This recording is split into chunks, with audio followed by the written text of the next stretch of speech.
Hello everyone, आज हम solve करने जा रहे हैं क्लास 12 के मैथ चैप्टर 1.1 का क्वेश्चन नंबर फर्स्ट को। तो इसमें हमें कह रहा है कि निर्धारित कीजिए क्या निम्नलिखित संबंधों में प्रत्येक स्वतुल्य समित तथा संक्रामक है या नहीं। और हमें समुच्चय ए इस तरह से दिया हुआ है और कह रहा है कि आर इस प्रकार परिभाषित है, जहाँ आर इक्वल टू क्या है, एक्स कॉमा वाई के फॉर्म में है, such that 3x minus y equal to 0। तो चलिए इसे सॉल्व करते हैं। हमें ए समुच्चय दिया हुआ है 1, 2, 3 डॉट डॉट डॉट 13, 14 और हमें आर दिया हुआ है x comma y such that 3x minus y equal to 0 के फॉर्म में। तो इसमें हमें सबसे पहले r निकालना है, इसमें क्या क्या आ सकते हैं।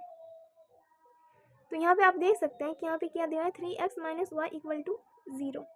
यानी कि अगर हम x r में अगर x का वैल्यू हम 1 लेते हैं तो हमारा y कितना आ जाएगा 3, और अगर x को हम 2 लेते हैं तो y हमारा कितना आ जाएगा 6।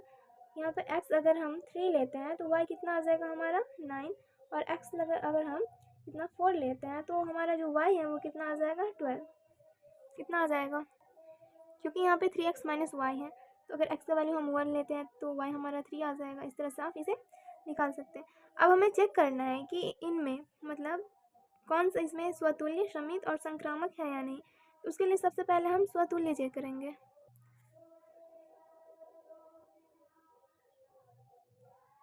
तो सबसे पहले हम जानते हैं कि स्वतुल्य के लिए क्या शर्त है। अगर a कॉमा ए अगर R से बिलोंग करेगा तो हम कहेंगे कि यह स्वतुल्य है, और अगर यह इस कंडीशन को सेटिस्फाइड नहीं करता है तो हम कहेंगे कि यह स्वतुल्य नहीं है। तो यहाँ पे हम देख सकते हैं कि यहाँ पे 1, 3, 2, 6, 3, 9 एंड 4, 12 है। यहाँ पे कहीं भी हमें 1, 1 या फिर 2, 2, 3, 3, 4, 4 इस तरह से हमें नहीं दिख रहा, यानी कि ए का खुद के साथ पेयर नहीं बना है। तो हम कह देंगे कि यह इस कंडीशन को सेटिस्फाइड नहीं कर रहा, यानी कि यह स्वतुल्य नहीं है। तो यहाँ पे हम लिख देंगे चूँकि 1, 1, 2, 3, 3, 4, 4 does not belongs to R, so इसीलिए यह स्वतुल्य नहीं है, स्वतुल्य नहीं है। अब हमें सम्मित के लिए चेक करना है।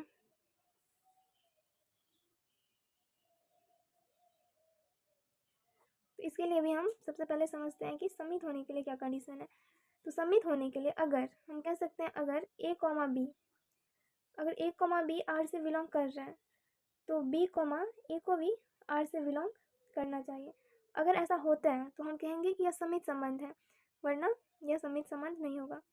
तो यहाँ पे हम देख सकते हैं कि यहाँ पे 1, 3 है, 2, 6 है, 3, 9 एंड 4, 12 है। यहाँ पे हम 1, 3 है लेकिन 3, 1 नहीं है। यहाँ पे भी 2, 6 है लेकिन 6, 2 नहीं है। तो इस तरह से हम कह सकते हैं कि यह इस कंडीशन को सेटिस्फाइड नहीं कर रहा, अतः यह सम्मित संबंध नहीं है। तो यहाँ पे हम लिख देंगे चूँकि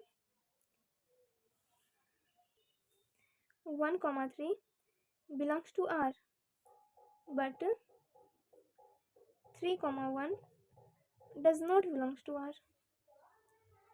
तो यहाँ पे यह इसीलिए यह सम्मित संबंध नहीं है,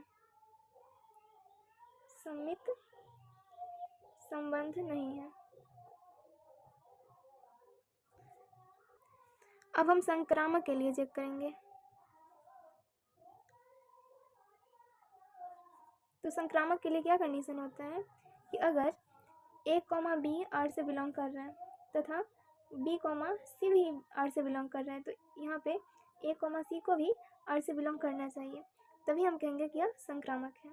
तो यहाँ पे हम लिख सकते हैं कि चूँकि जो हमारा 1, 3 है वो आर से बिलोंग कर रहा है तथा 3, 9 भी आर से बिलोंग कर रहा है, लेकिन यहाँ पे जो कहीं पे 1, 9 नहीं दिख रहा है, यानी कि हम कह सकते हैं कि 1, 9 does not belongs to R, so यह संक्रामक नहीं है, संक्रामक नहीं है।